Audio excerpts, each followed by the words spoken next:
Hello friend, welcome to my YouTube channel. और आज सुबह से मैं आपका ब्लॉग देर में शुरू कर रही हूँ, 1 बज चुकी है। और आज का मेरी थोड़ा तबीयत भी ठीक है, इसलिए मैं ब्लॉग भी नहीं बना पा रही हूँ। थोड़ा इन्फेक्शन हो गया पेट में, इसलिए। तो मैं आपसे आज बहुत ही गहरी बात करना चाहती हूँ, और मैंने सोचा सोशल मीडिया के माध्यम से मैं आप लोगों को बता दूँ। अभी उत्तराखंड में नैन्सी की शादी हुई थी, और उसमें बहुत सारे व्लॉगर गए थे, और उन्होंने उनके घर की पूरी धज्जियाँ उड़ा दी हैं। ऐसे नहीं करना चाहिए थे। वो वहाँ गए, उन्होंने कहा हमें वहाँ खाना नहीं मिला, हमें मिठाई नहीं मिली, हमें ये नहीं मिला, वो भी व्यूज़ बढ़ाने के लिए। अगर उनको कुछ प्रॉब्लम थी तो उन्हें बोलना चाहिए था, वहाँ पे किसी को बताते। लेकिन ऐसे धज्जियाँ नहीं उड़ानी चाहिए थी। उन्होंने सोशल मीडिया में उनके परिवार वालों की धज्जियाँ उड़ा दी है। ऐसे नहीं करना चाहिए अपने व्यूज़ बढ़ाने के लिए। हम भी ब्लॉग बनाते हैं, लेकिन हम ऐसे कभी किसी के लिए नहीं बोलते हैं। ऐसे नहीं बोलना चाहिए था। अब उसकी शादी हुई है, उस पर उसका क्या प्रभाव पड़ेगा, उसके घर वालों पे, उसके ससुराल वालों पे, मतलब बहुत सारी फैमिली पे इसका प्रभाव पड़ सकता है। और क्योंकि व्यूज़ जो जो ब्लॉग देख रहे होंगे, तो बहुत सारे लोग उनकी बात को सच मानेंगे, कोई इनकी बात को सच मानेंगे, कोई कुछ कोई कुछ। तो ऐसे गलत इन्फॉर्मेशन नहीं देनी चाहिए सोशल मीडिया में। तो उन्होंने बोला है हम पायल लेके गए थे, हम सूट लेके गए थे, उन्होंने हमें मिठाई नहीं दी, हम घर अपने पैसों में मिठाई लाए, हमने वहाँ खाना नहीं खाया, या कुछ भी है। तो हमें वहाँ किसी ने बोला कि ये बिना बुलाए आ गए, तो ये सो। तो ऐसी बातें, उन्हें अफवाहें नहीं उड़ानी चाहिए थी। वैसे तो ऐसे किसी ने बोला नहीं है, जब उन्होंने कार्ड दिया था तो तभी वो आए होंगे, लेकिन ऐसे नहीं बोलना चाहिए था। और वो बीच में ही, शादी के बीच में वहाँ से आ गए, और इस वजह से उनको मिठाई नहीं दी होगी। क्योंकि शादी का घर रहता है तो उस टाइम पे किसी को ध्यान भी नहीं रहता है कौन जा रहा कौन आ रहा। तो इस वजह से ये अपने आप बीच से आ गए होंगे, तो इनको मिठाई नहीं दी, इन्होंने सोशल मीडिया में डाल दिया हम अपने पैसों में मिठाई लाए। तो ऐसे किसी के परिवार की धज्जियाँ नहीं उड़ानी चाहिए। क्योंकि मिठाई तो वो भी उनके यहाँ रही होगी, लेकिन उनको टाइम नहीं रहा होगा तो नहीं दे पाए होंगे। ऐसे नहीं बोलना चाहिए कि उन्होंने हमें मिठाई भी नहीं दी, ये है सो है। तो यदि आप कहीं जाते हो शादी में, तो वहाँ पे एंजॉयमेंट करो और रिस्पेक्ट करो, और वहाँ पे मतलब मिल के आओ। कोई बात नहीं, अगर वो नहीं दे पाए तो उनकी, लेकिन धज्जियाँ मत उड़ाओ उनके परिवार वालों की। तो इस तरीके से इन्होंने उनके परिवार वालों की धज्जियाँ उड़ा दी है।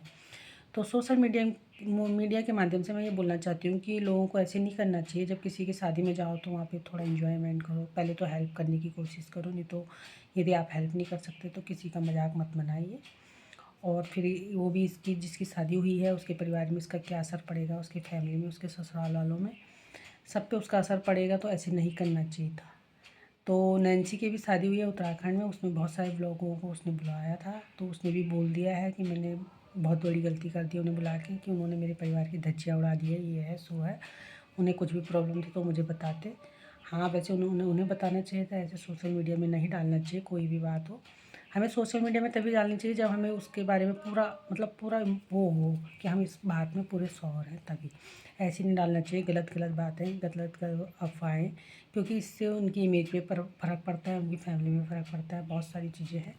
तो सोशल मीडिया में हमें जब भी कुछ डालना होता है तो सोच समझ के डालना चाहिए। तो ये मैं सारे उत्तराखंड वाले ब्लॉगरों को बोलना चाहती हूँ कि आप अपने व्यूज़ बढ़ाने के लिए जो ये सब कर रहे हैं, ये बहुत गलत है। आप व्यूज़ अगर बढ़ाना चाहते हो, अच्छी अच्छी वीडियोज़ बनाइए, अच्छे अच्छे ब्लॉग दिखाइए, अच्छी अच्छी अपने बारे में दिखाइए, या अच्छी अच्छी बातें सिखाइए जो लोगों को समझ में आए। अच्छी अच्छी बातें अपने परिवार के बारे में या कुछ अच्छा दिखाएं। लेकिन ऐसे गलत कमेंट ना करें, गलत किसी के बारे में ना कहें। क्योंकि ब्लॉग तो सभी बनाते हैं, लेकिन ब्लॉग में कुछ लोग ये है पैसा कमाने के लिए ब्लॉग बनाते हैं, उसमें वो कुछ भी गंदी संदी चीज़ें दिखा देते हैं, कुछ भी बोल देते हैं, गलत सलत गाली गलौज। तो ये सब नहीं करना चाहिए। यदि हम व्लॉग बना रहे हैं तो हमें अपने बारे में दिखाना चाहिए, अपने परिवार के बारे में, अपने रहन सहन। और दूसरे के बारे में जब हम दिखाते हैं तो हमें सोच समझ के बोलना चाहिए, ऐसे नहीं बोलना चाहिए। क्योंकि व्लॉग तो सभी बनाते हैं, लेकिन किसी के बारे में हमें गलत कमेंट नहीं करने चाहिए। उसकी शादी हुई है, उसके परिवार में, उसके ससुराल में इसका इफेक्ट पड़ सकता है, उसके ससुराल वाले भी उसे बहुत कुछ बोल सकते हैं। क्योंकि कुछ लोग उनकी बातों को भी सच मान सकते हैं, कुछ हमारी, मतलब दोनों पक्ष को देखा जा सकता है। तो इस वजह से जब भी कोई ब्लॉगर वीडियो बनाता है तो उसको सोच समझ के बोलना चाहिए, कोई भी हो चाहे कहीं भी।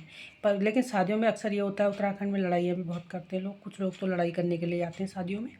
तो ये गलत बात है। अगर तुम वहाँ किसी की शादी में जा रहे हो तो न्योता दे के आ जाओ, लेकिन लड़ाई मत करो। अगर आप वहाँ पे शामिल नहीं हो सकते तो मैं कहती हूँ वहाँ दे के अपना चुपचाप घर आ जाओ। लेकिन किसी के कोई भी कार्य हो वहाँ पे लड़ाई झगड़ा नहीं करना चाहिए। लेकिन किसी किसी की आदत होती है कि वो लड़ाई करने के लिए ही वहाँ जाते हैं, ये बहुत गलत बात है। यदि आप किसी की ऐसे करोगे तो आपकी, कभी आपका भी कोई काम होगा तो उसमें भी ऐसे हो सकता है। तो आओ, तब आपको कैसे लगेगा ये देखना, कभी आप जान के, लेकिन होता ऐसी है जो दूसरे के काम को बिगाड़ता है उसके काम में भी हमेशा अड़चनें आती हैं। तो ऐसे नहीं करना चाहिए। यदि आप किसी की शादी में जा रहे हैं, कहीं भी जा रहे हैं मेहमान बन के, तो वहाँ पे एंजॉय करो, आ जाए, लेकिन किसी के लिए बुरा भला मत कहिए। और अपने व्यूज़ बढ़ाने के लिए हम कुछ भी बोलते हैं, ये भी बहुत गलत बात है। और मतलब अलग अलग मेंटलिटी होती है लोगों की, कुछ लड़ाई झगड़ा भी करते हैं, कोई कुछ, लेकिन बहुत गलत बात है। अगर आप किसी के काम में जा रहे हैं तो वहाँ पे एंजॉयमेंट करें, आ जाइए। यही आप नहीं शामिल हो सकते तो कोई बात नहीं, उनको माफ़ी मांग लीजिए, हम नहीं आ सकते थे, हमारा कोई काम था, लेकिन कोई बात नहीं। लेकिन किसी के बारे में गलत अफ़वाहें ना करें, कहीं जाके लड़ाई झगड़ा ना करें। किसी के काम में जो आप आज विघ्न डालते हैं ना, विघ्न, तो वही काम कल आपके काम पे भी पड़ेगा ज़रूर, कभी न कभी। तो ये ध्यान रखना, क्योंकि हम जैसा बोते हैं वैसे पाते हैं, इसलिए कभी भी किसी के बारे में गलत नहीं बोलना चाहिए, किसी के काम में गलत नहीं। अगर हम अच्छा नहीं कर सकते तो हमें बुरा बोलने का भी कोई हक़ नहीं है। लेकिन बहुत सारे लोग मैंने देखा है जिनकी मेंटलिटी बहुत गंदी होती है, गंदी सोच होती है, वही लोग ऐसे करते हैं। लेकिन मैं तो नहीं करती कभी भी ऐसे। मेरी तो ये आदत है, अपना जाओ ना जाओ अपनी इच्छा है, जाएंगे ठीक है, नहीं जाए अपना माफ़ी मांग लो, हम नहीं आ सकते भैया, हमारा कोई पर्सनल काम है। पर हम किसी के लिए गलत बात नहीं बोलते, मेरी ये आदत है हमेशा से ही। लेकिन बहुत सारे लोग करते हैं, कोई व्यूज़ बढ़ाने के लिए, कोई अपने को ज़्यादा दिखाने के लिए, कोई किसी को मज़ा भी आते हैं। गाँव के लोग जो होते हैं लड़ाई झगड़ा करवाते हैं दूसरों के घरों में जाके, बहुत गलत बात है, नहीं करानी चाहिए। लेकिन उनके घर खुद उजड़े हुए होते हैं, जो दूसरों के घर में करते हैं समझ लो कि उनके घर नहीं है, या उनके घर बर्बाद है, वो दूसरों का घर बर्बाद करते हैं, ये तो देखा हुआ है मैंने। तो इस वजह से जो भी ब्लॉगर है उनको ऐसे नहीं करना चाहिए। यदि उन्हें ऐसे करा है तो उन्हें नैन्सी से माफ़ी मांगनी चाहिए। उसके ससुराल में इसका बहुत ज़्यादा इफ़ेक्ट पड़ सकता है, उसके ससुराल में भी शादी हुई है, उसके सास ससुर और उसके जो नई फैमिली है वो सारे सब पे गलत प्रभाव पड़ सकता है इस बात का। तो उन सब लोगों को जिन्होंने ये गलत कमेंट करा है उससे माफ़ी मांगनी चाहिए। मैं यही चाहती हूँ कि सब लोग उससे माफ़ी मांगें। और इसी के साथ अपनी वीडियो का एंड करती हूँ। और यदि आपको मेरी वीडियो अच्छी लगे तो प्लीज़ लाइक शेयर और सब्सक्राइब ज़रूर कीजिए। धन्यवाद।